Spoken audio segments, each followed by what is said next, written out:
August 3. ലൂക്കായുടെ വിശുദ്ധ സുവിശേഷത്തിൽ നിന്നുള്ള വായന. അധ്യായം 12, 13 മുതൽ 21 വരെയുള്ള വാക്യങ്ങൾ.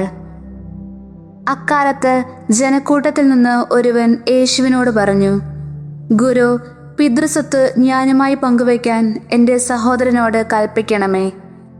യേശു അവനോട് പറഞ്ഞു, ഹേ മനുഷ്യ, എന്നെ നിങ്ങളുടെ ന്യായാധിപനോ സ്വത്ത് ഭാഗിക്കുന്നവനോ ആയി ആരു നിയമിച്ചു?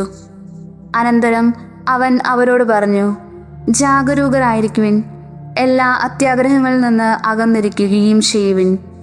മനുഷ്യജീവിതം സമ്പത്ത് കൊണ്ടല്ല ധന്യമാകുന്നത്. ഒരു ഉപമയും അവൻ അവരോട് പറഞ്ഞു. ഒരു ധനികന്റെ കൃഷിസ്ഥലം സമൃദ്ധമായ വിളവ് നൽകി. അവൻ ഇങ്ങനെ ചിന്തിച്ചു, ഞാൻ എന്തു ചെയ്യും? ഈ ധാന്യം മുഴുവൻ സൂക്ഷിക്കാൻ എനിക്ക് സ്ഥലമില്ലല്ലോ.